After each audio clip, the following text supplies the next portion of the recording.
What's up, beer drinkers? How y'all doing this week? Oh, we got another great show for you again this week. Not only do Sorcerer Chromatic and I drink and review some delicious beers, but in our beer news, we talk about some of the top lagers in the nation. And in our Cöld Brüe List, we talk about no-hitters. That's right, the Major League Baseball no-hitters. Some teams have a lot, some teams have a little. Some teams have been no-hit more than others. So we go through quite a few teams about that and had a lot of fun. And he even quizzes me later on, or puts me to the test. I got to say, I get drunker as the show goes on, but I do slur my words, but I don't talk over Sorcerer Chromatic as much as I have in the past when I've been drunk. So little victories, being self-aware when I'm drunk, it really helps. Anyway, let's see. And then in our Drunken Shenanigans, we talk about House of the Dragon, and I let Sorcerer Chromatic run with that one, which actually probably lends to the fact that I'm not over talking him too much. So, yeah, had a good time talking about that. Only one more episode left. Before we get to the show, just wanted to say I had a great time with Will and Alex from Catalyst Crafted Ales over at Tap That Downtown. We recorded this weekend. It'll be coming out later on this month. I'm trying to save it for just in case we don't, Sorcerer Chromatic and I can't link up in the next couple of weeks because I have vacation. My parents are coming into town. It's my daughter's birthday, so might be kind of busy. Still try to make time to record, but you never know, so I'm going to save it till then. But yeah, stay tuned for that, Will and Alex, and I hope you enjoyed me talking with Jeremy from Moto Sonora from last month, and just a lot of good stuff going down, coming up in the dog days of summer, as it were. I use that term in this upcoming episode. Anyway, don't forget to follow us on Untapped and Instagram. Search Cöld Brüe Podcast and friend us, and we'll friend you back. And one more shout out before we get to the show. Just want to say what's up to my friends at the Beer Babes. They have a release this weekend in Oklahoma, and quite a few of my friends from out down here in Arizona are going, and man, I wish I could. I got a lot to prepare coming up with my parents coming into town and my daughter's birthday coming up. I got some stuff to do around the house. I just wasn't in the cards. Plus, I got a trip coming up in December. Big trip. I don't think I've mentioned it on the show yet. If I have, then you've been paying attention. But I will talk about that more when it comes up. So without further ado, it's time for another Cöld Brüe.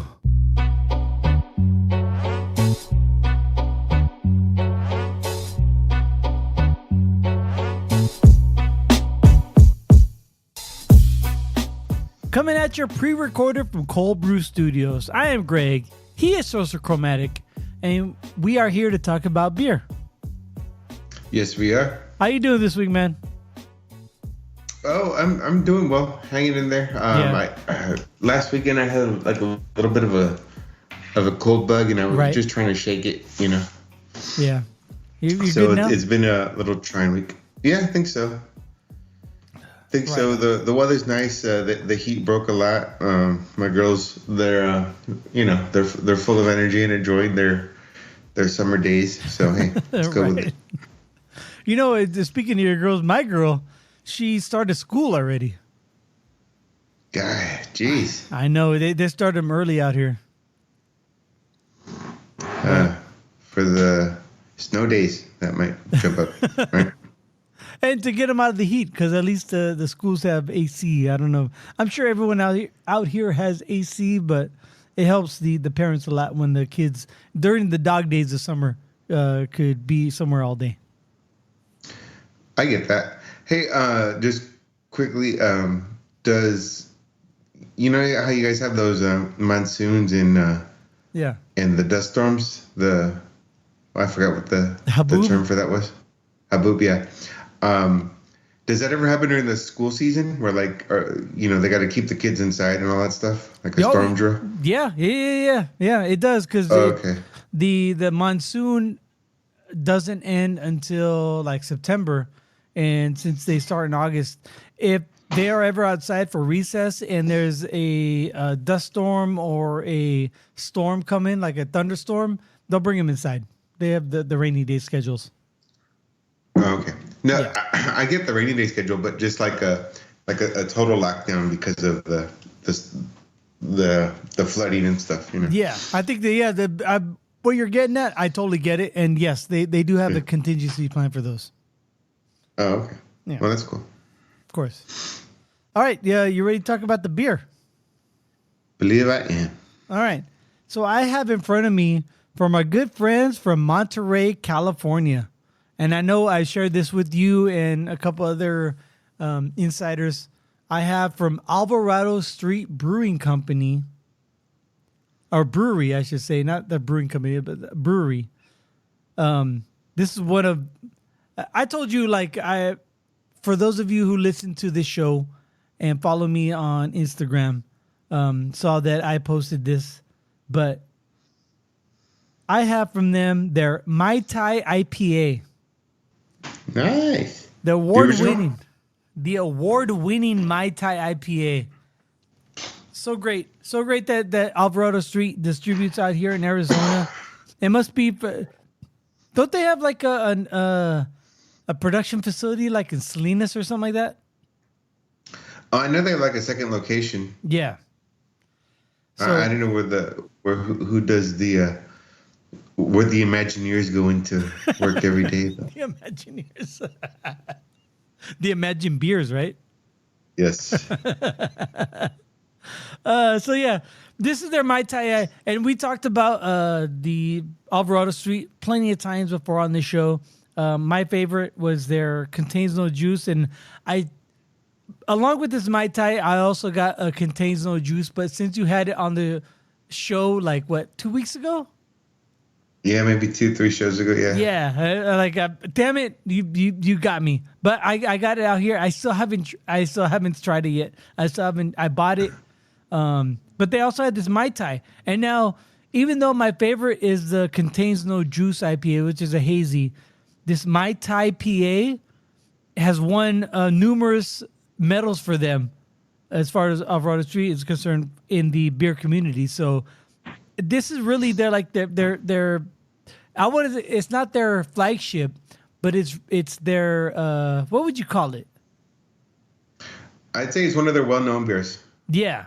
One of the beers that gets them into the conversation, like as far as, because that's the thing. You could, yes, if you want to compare them.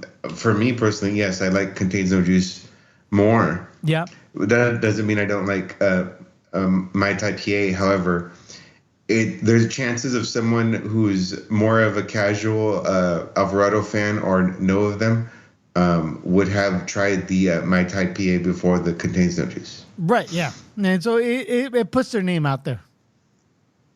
There you go. Anyway, it's a 6.5% alcohol by volume IPA. And without further ado, pop off. Real quick on a sub note. Me and my family, we went to shoot, I can't think of it now. Carmel. We went to Carmel today, and I wanted to stop by the Alvarado Street restaurant they had there and just check it out real quick, or even the Monterey one. However, we stayed later than we thought, and my girls were ready to go home. So yeah, it wasn't in the cards. Right. Yeah. Neither was even going to Carmel. It just kind of happened too. So a little spontaneity could have been that much more. However, for what we got out of it, was a good little family trip. So. Oh, okay. All right. Good. All right. What do you got? So I got from our friends at Laughing Monk. Oh yeah. In honor of the movie, I got their Brother Logan. Have you in honor of Deadpool and Wolverine? No, I haven't seen it yet. Yeah, me either, I don't know if and when I'll be able to check it out. However, Laughing Monk did a commemorative series to this, Brother Logan, and the can is all yellow with the signature slash across it. And yes, this one has the monk icon done up. Same thing. Done up in the Wolverine, what you call the pompadour and mutton chops. Very nice. And claws. Yeah, he's holding up his fist with the claws. That's pretty cool. That little mug they have looking over his shoulder, they did him up? Yeah, they did him up. So Brother Logan Hazy IPA, it's a hazy IPA with cashmere, Kohatu, is that how you say it? I think so, yeah. Kohatu, and is it Mirrodin hops? Sounds good to me. Okay. And 6.7% ABV. And that was on the website. Anything else on the can? No, nothing to stand outish other than it's a pint can. So, pop off. Very nice. All right, so this Mai Tai IPA, like you, I've had this before, like when I was in California. The Alvarado Street Brewery is one of my favorite California breweries. And I've had quite a few. I've talked about Contains No Juice. That's my favorite by them. This Mai Tai is the award-winning beer. It's not my favorite, but I totally get it. Motor Oil, I think, is another one. Oh, no. Not Motor Oil. Is it, what's that one? The thing about Motor Oil. Yeah. The Motor Oil, there's the numbers to them, too, so you have to kind of be specific in some cases. Yeah, and then the what's that one? You remember the Folgers commercial? Every time I wake up. The best part of waking up is Folgers in your cup? Yeah, I think they have a coffee stout called the best part of waking up as well. I think you're right. Yeah. I was looking at the menu today to see what I could possibly get, but alas, it never happened. Dude, I totally get your frustration when it comes to kids and beer. Kids come first. I totally. Oh, yeah. Right. The thing is, like, I was, we traveled 41 miles, but we still had one to go. Yeah, exactly. But at the same time, you're like, I get, it's not a hard choice to make. No, definitely. Yeah. Now, if it was the other way, where like I didn't have beer for the show and I was like planning on it and it fell through, then I think I'd take it harder. I'm kind of just being tongue in cheek with it. Exactly. All right. So yeah, this Mai Tai IPA, if you will. It does have a lot of tropical notes. It has, the passion fruit, maybe a little bit of, I don't know, is it guava or mango or something? But it's really good. It's clean too. It's a West Coast IPA.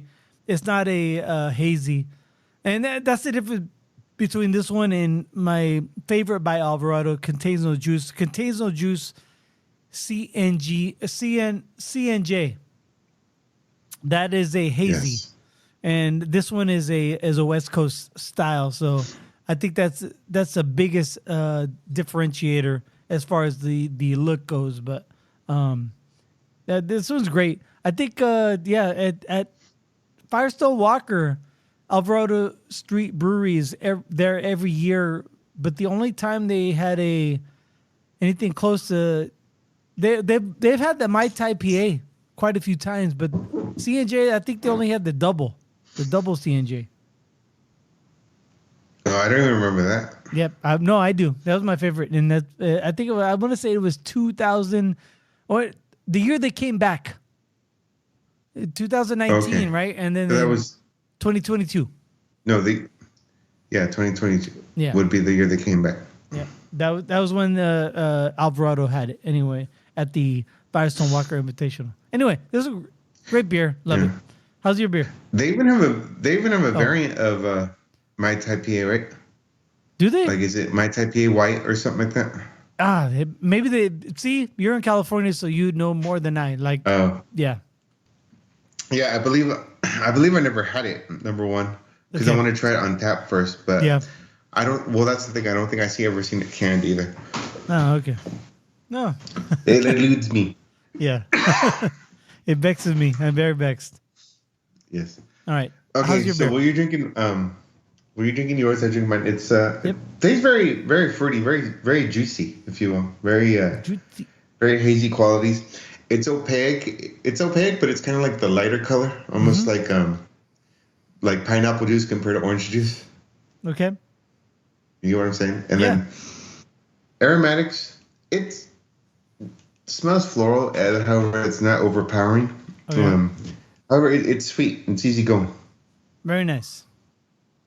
Sounds good. Sounds like a beer I want to drink. Sounds like a beer I want to drink beside a pool, like when it's 110 degrees outside. There you go. So you're gonna be doing that tomorrow? Ah, shit! I wish I got to go up to Phoenix for a beer interview with with Will from Catalyst. Okay. Yeah, him and the other brewer, Alex. I didn't know your name was Alex, man. All right, so we will rate our beers later on during our Untapped portion of the show. Don't forget to follow us on Untapped. Just search Cöld Brüe Podcast and friend us, and we'll friend you back. But right now, it's time for some beer news.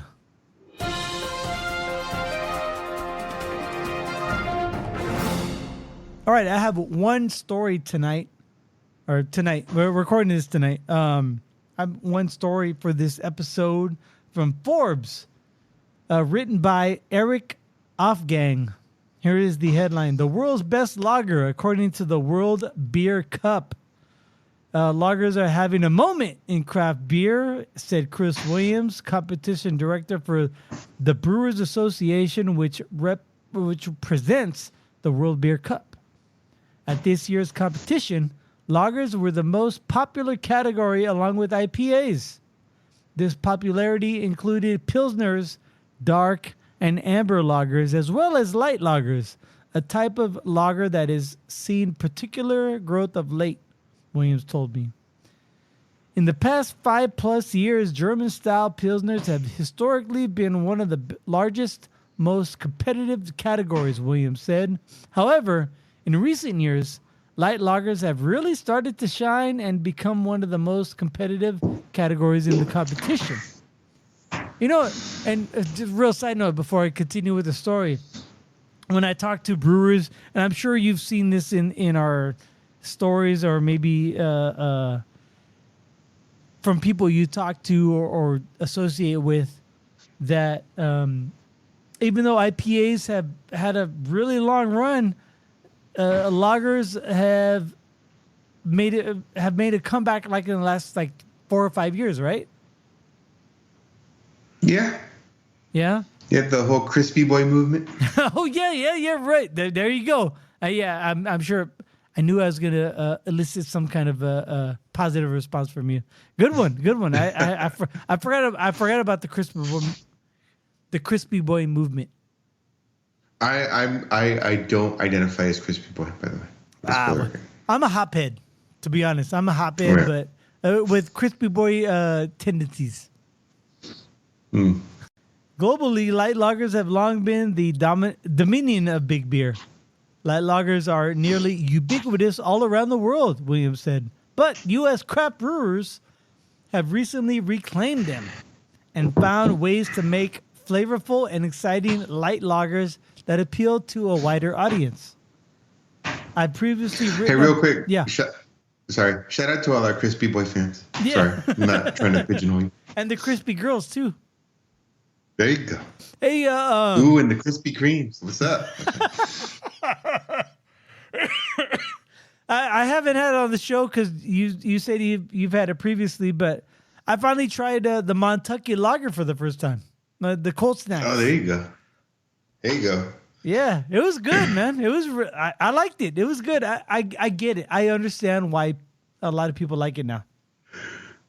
Yeah, it's got a little maltiness to it for a day crusher. in my humble opinion. Yeah, there's a lot more flavor than the macros, like the Budweisers and the Coorses and the Millers. And just like them, they come in 30s. Ew.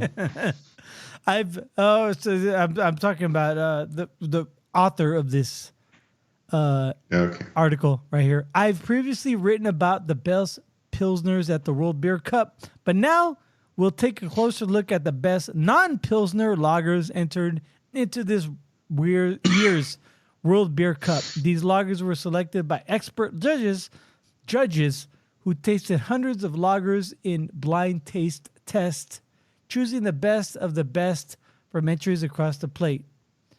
So I'm going to basically the number one is Gold by Prost Brewing Company out of Denver, Colorado. The Prost Light Beer. Prost Company's light beer. Light beer is designed for summer drinking. Modeled on an American light lager, it has a mellow 4.2 ABV, but still, like all the beers from Prost I've had, brings lots of flavor. So Prost is the cheers in German, right? Yes. Another one that won gold is Nado by Coronado Brewing Company out of Coronado, California. They brew it with jasmine rice in addition to Hallertau middle fruit hops. The rest of this process is an eminently drinkable beer that has notes of yuzu and citrus. International Dark Lager. The gold went to The Dark by Third Wind Brewing Company out of Santa Barbara, California. Third Window Brewing Company proudly features forage ingredients in many of its beers, and this is just the latest award for its dark lager, aptly named The Dark. And then the last one I'm going to bring up is Vienna Style Lager. 102 entries. The gold went to Ludwig by Brother Chimp Brewing out of North Aurora, Illinois. You know that the first time I ever heard of Aurora, Illinois was on Wayne's World, right? Yep. It's a suburb of Chicago. Anyway, without any more ado, this beer pours a walnut brown color. The flavor is dominated by a traditional toasty Vienna malt presence, accentuated by its biscuity grain notes with a limited hop presence for exceedingly smooth drinkability, says Brother Chimp Brewing. Let me ask you this before we move on. This is the only story I have, so I want to kind of draw it out. What's your favorite style of lager beer? There's many. There's Amber, there's Martin, there's... I gotta go with the Martin Amber style. Yeah. Okay. Just because I mean, like for me growing up, like Gordon Biersch was like huge in the big time in the South Bay. So yep. Yeah, one of my first loves, if you will. Very nice. All right. Yeah, but I think I do like that style. I think for me though, my favorite style of lager might be. The box style lager, I think, it's just because it's a little bit stronger. I get you. Yeah. I mean, I don't know, like too.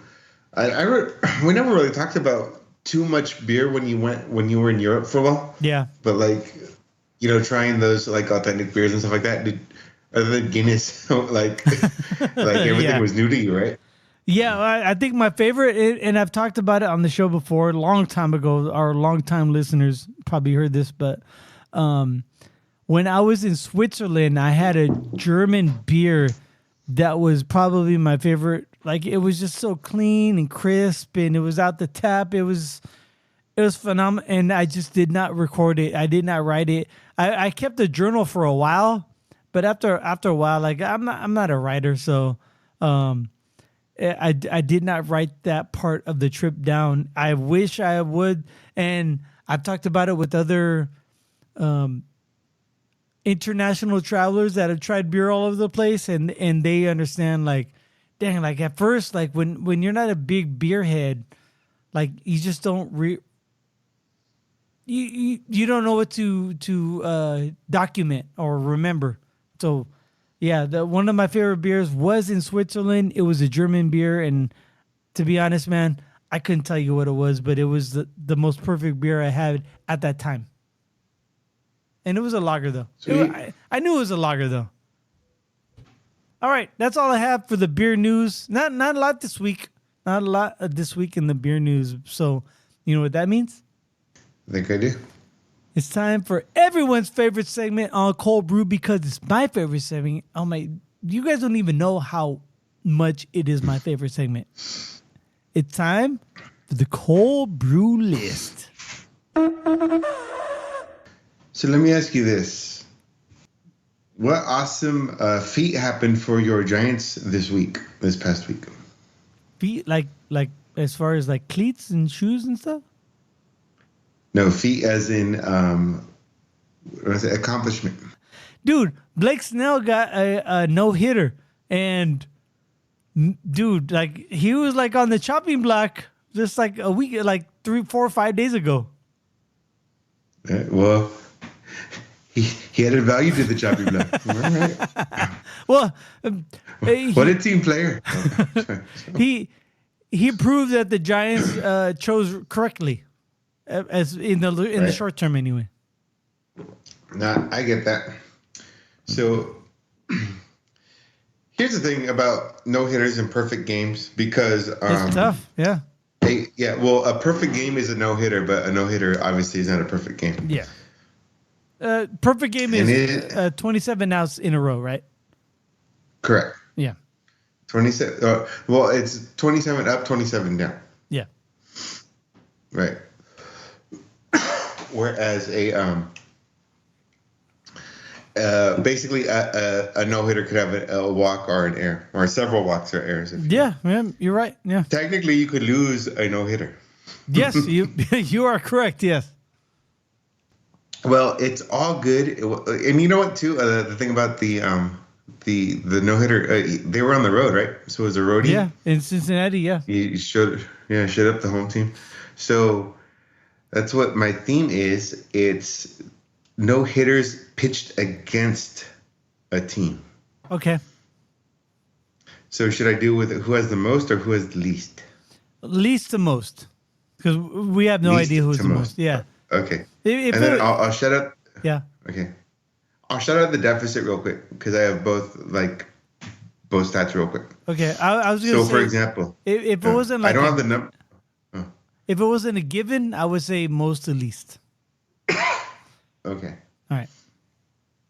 Go ahead. Well, that's the thing. I don't know how many aficionados out there know this, but let's start. Okay.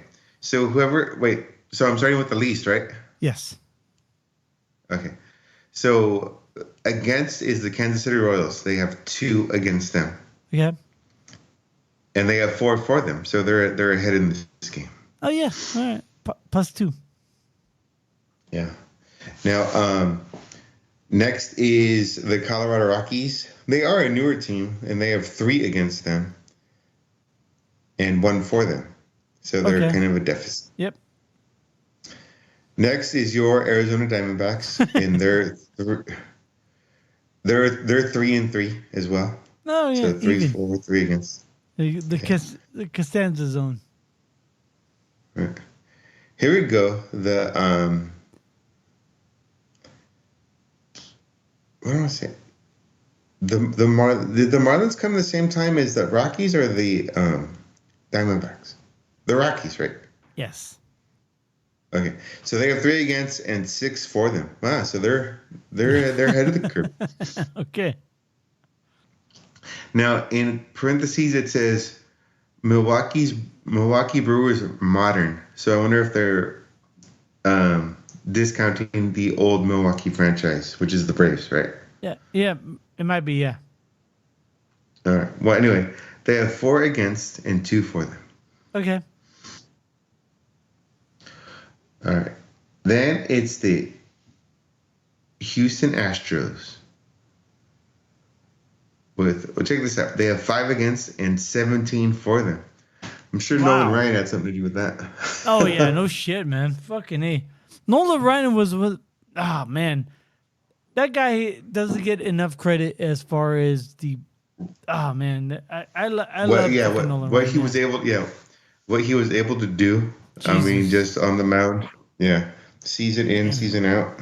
I would love to hear some podcasts with him. I know Will Clark does a lot of podcasts, and he's one of my favorites. Him and Eric Burns. Oh yeah, they have great little sugar. Yeah, exactly. They got some great spots, but man, I'm sure Nolan Ryan has got some great fucking stories if he ever wanted to share. Yeah, and I don't mean to mean it as it in little show just because, like, I bet not enough national media sees it. Yeah. I mean they're great. Yep.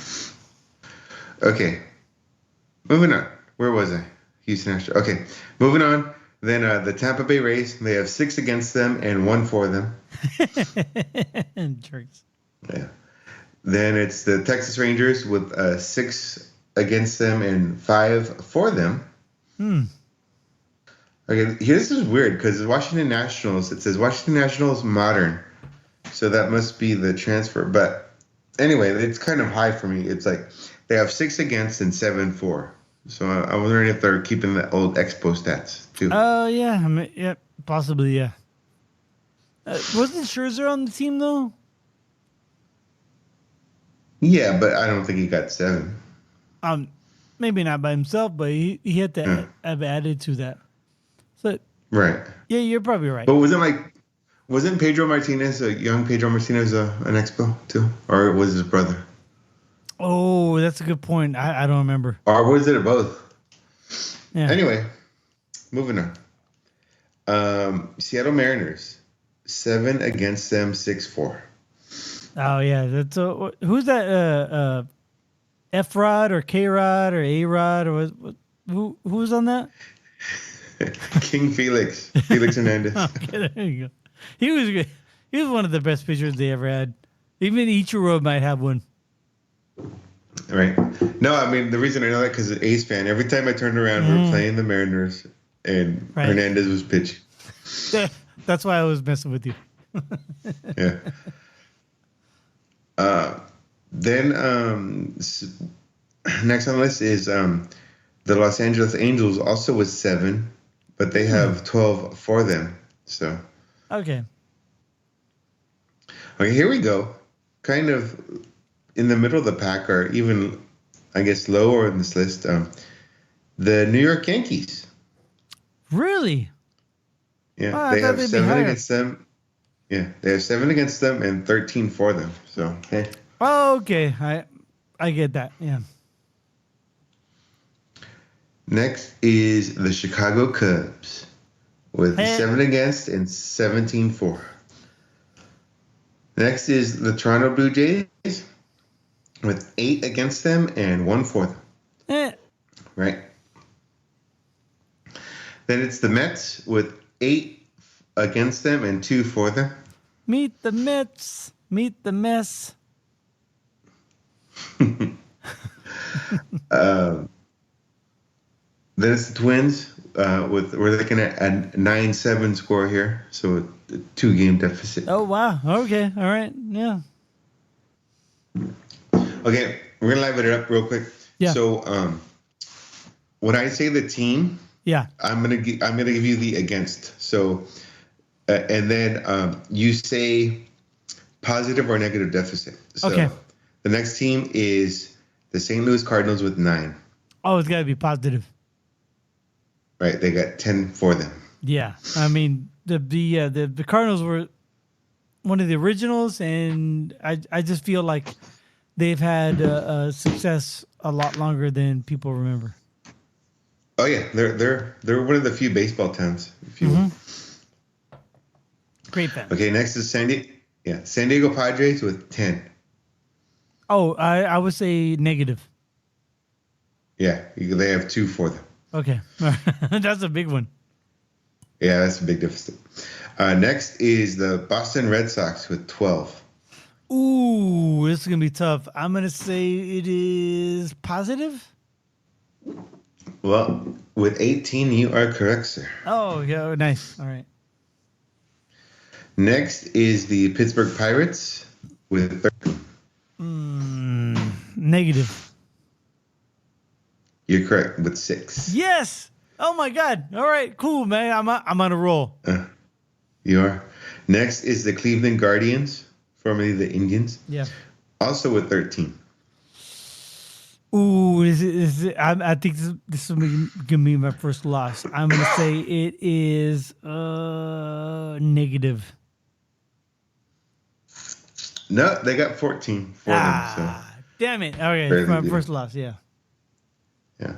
But then, like, when I get to this next one, they also have 13 against them. And because the list goes by, the default is the better number. Yeah.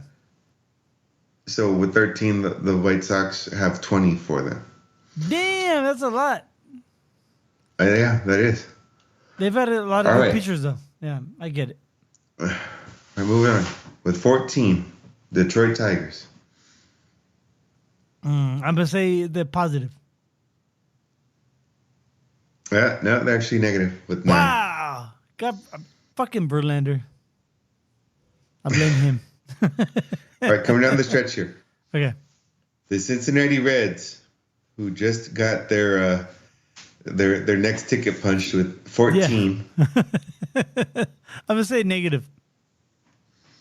They're actually positive with 17. I'm off. All right. Settle down, focus. Okay. Next, Baltimore Orioles with 15. I'm gonna say positive. Nah, they got 10. Fucking Jim Palmer, you motherfucker. All right, go ahead, keep going. Ooh, next is my beloved Oakland Athletics with 15. Ooh, I'm gonna say negative. Yeah, they're negative with 13. Okay, all right. Appreciate the positivity, bro. Yeah, to be honest, I know that it just keep going.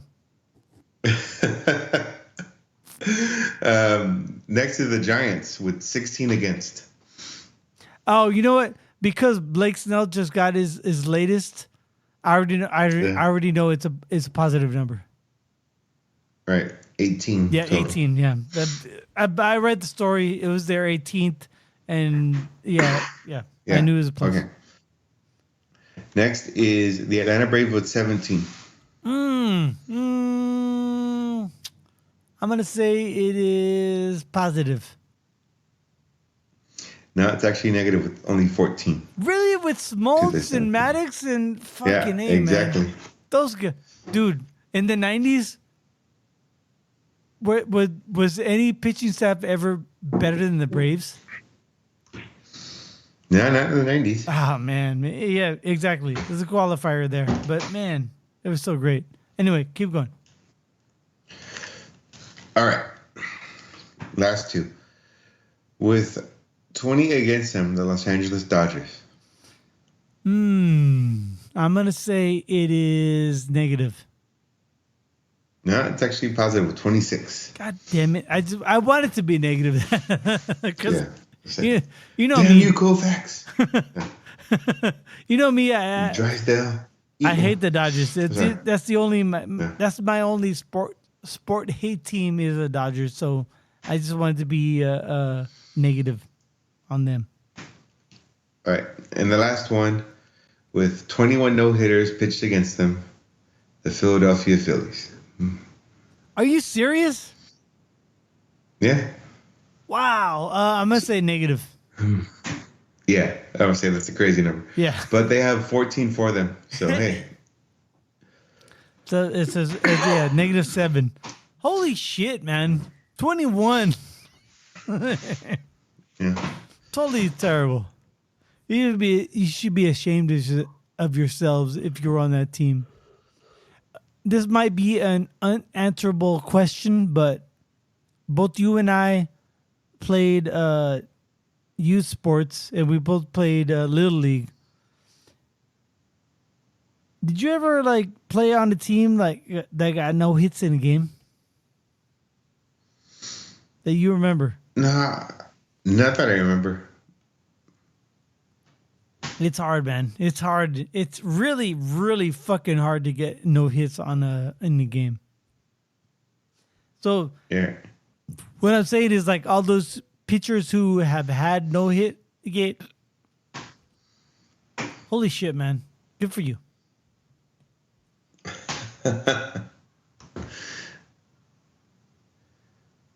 All right, man. How's your beer treating you? Good. Good. Still working on it. Yeah. We're going to rate our beers right now on Untapped. There it is. On my phone, I am checking in. What do you have right now? I have Brother Logan. Oh, yeah, that's right. Brother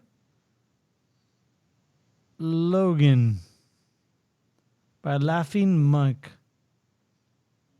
What would you like to rate this beer right now on Untapped? I'm gonna give this a 3.5. 3.5. And what notes would you like to leave?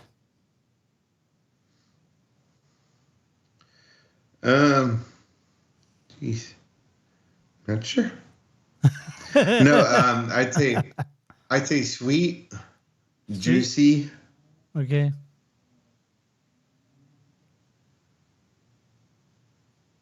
That's it. Sweet, juicy, and hoppy. Okay. And hoppy.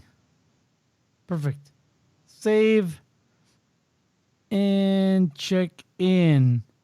A couple of our friends have rated it on Untapped. Let me close all cards and go back into the Monica H. She checked it 4.25.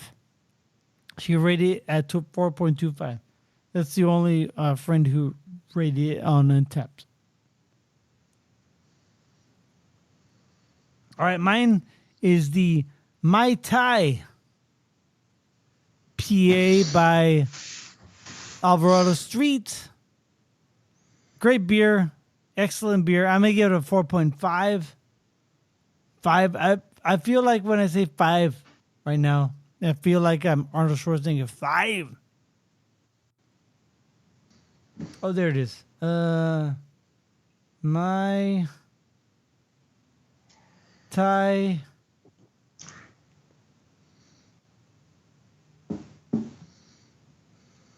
There it is. I'm going to give it a 4.25.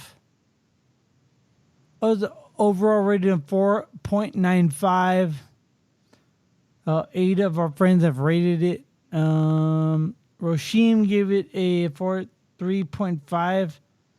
Roshim is my friend over in Phoenix, and he has a beer bar, the self-pour beer bar called Tap That downtown.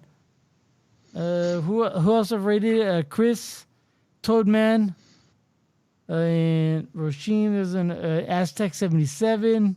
Monica A. Oh, no, the Monica H. She gave it a 4.25. And Aztecs gave it a 4.5. Perla gave it a 3.5. But she's not an IPA drinker, though. Anyway. All right. What I say? She's not a hophead. Yeah. Well, I'm giving it a 4.5, and I'm going to say it's tropical and danky. Because it really is. It's tropical and danky. Save and check in. All right. Cool, man. One thing before I want to get out of here. We've been talking about it the whole season. House of the Dragon, man. I'm gonna get even this whole season, I've been taking the helm of this conversation. I'm gonna pass it on to you, man. I'm gonna pass it to you. House of the Dragon, the latest episode. What's going on, man? How do you think? What do you feel? Well, besides Rhaenyra's a psychopath. Well, really? You think so? I mean, she locked all those people in there with the dragon. She wanted Why to. did she do like? Why did she do like groups of 10 or something like that? Like, because even though even though Vermithor was gonna find his rider, it's like, well, what if the next dragon was free for that guy? Oh, instead of like bringing people in, just let the dragons out and figure it out. Right. Figure it out for themselves. Yeah. Oh, that's a great fucking idea. I never even thought of that. No, so yeah, they're. I don't know how it's gonna end. Mm-hmm. I think it's too late to the next big battle, and I know I kind of have a feeling who's gonna die next. Well, I know who lives and dies. So, Yeah. And storybook wise, I'm pretty sure I know who dies next. However, there's gonna be a lot of ground battles and dragons destroying, towns and keeps. So and castles are so. I mean, buckle up as well as more inner workings, more secrets and whispers and betrayal and stuff like that. However, so the show continued with Aemon being in charge. Yeah.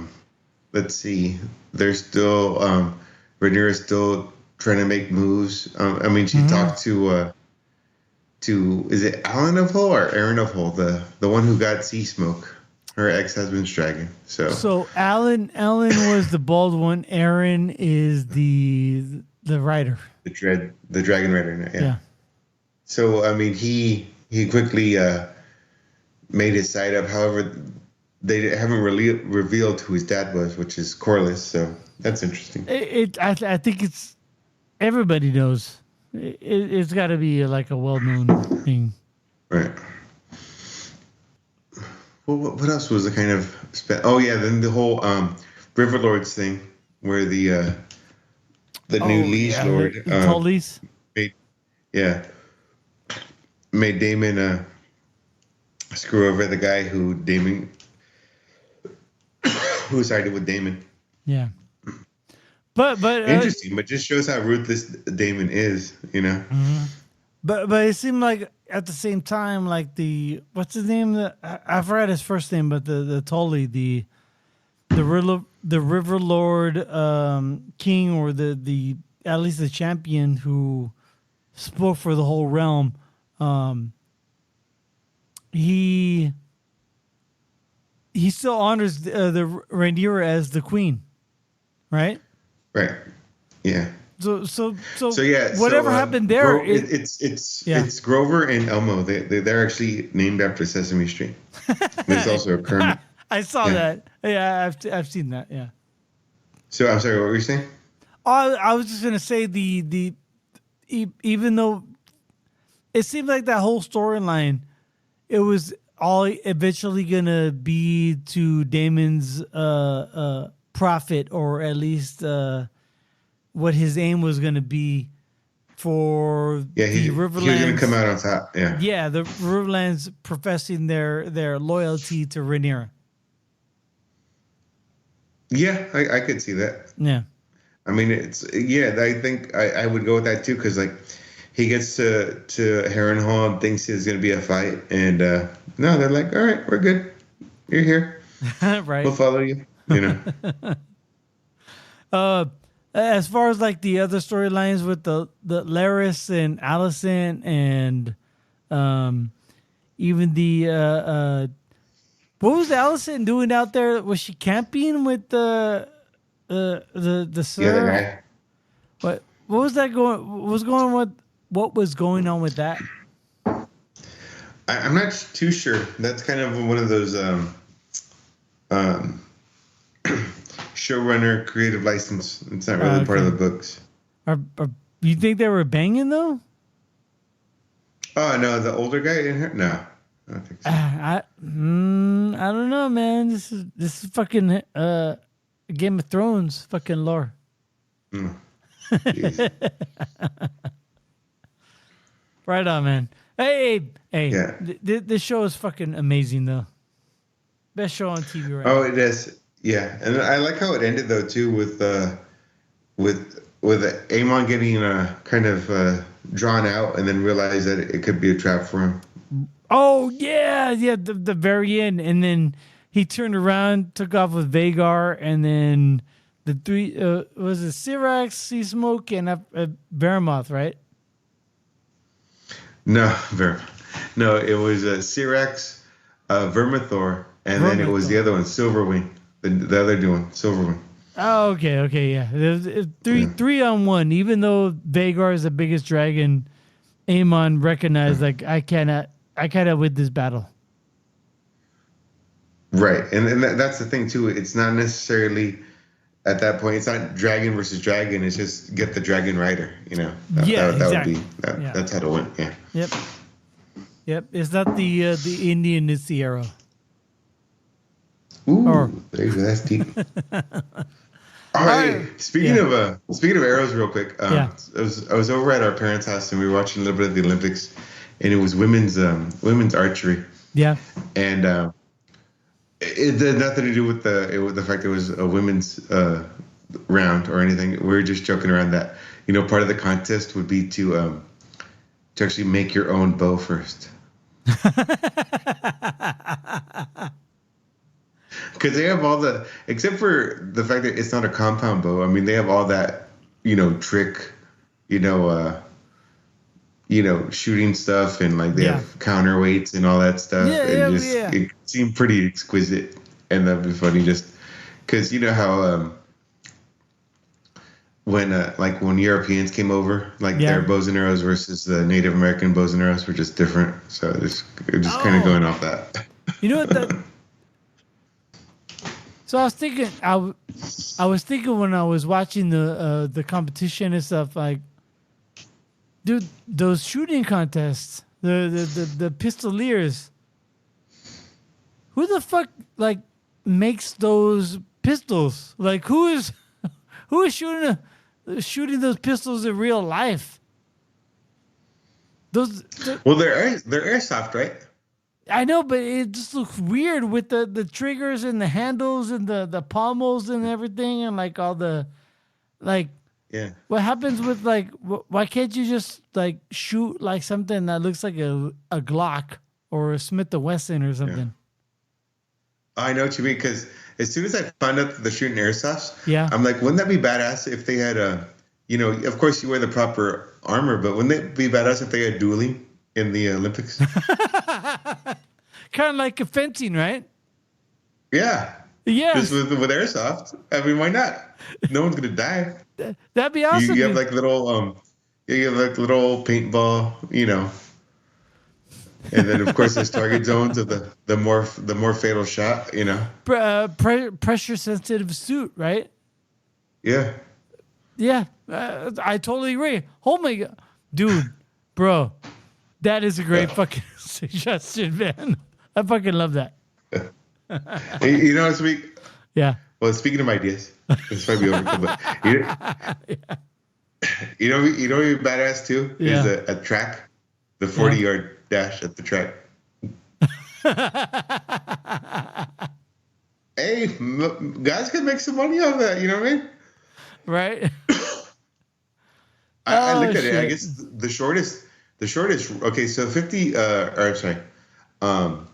40-yard dash only translates to 38 yards or 38 meters. I mean, because Olympics go by meters since it's international. Mm-hmm. And I think the shortest track is 100 meters, for a medal. So yeah, it's super short. So even if you did 50 meters, which is 53 yards or something like that, that'd still be an interesting outcome, I think. Oh yeah, for sure. Yeah, I like it. All right, man. Anything else you'd like to bring up on this episode of Cöld Brüe Podcast? I think I'm good for now. Yeah, me too. All right. Thank you for downloading yet again the Cöld Brew. I am Greg. He is Sorcerer Chromatic, and we'd like to wish you cheers. Until next time.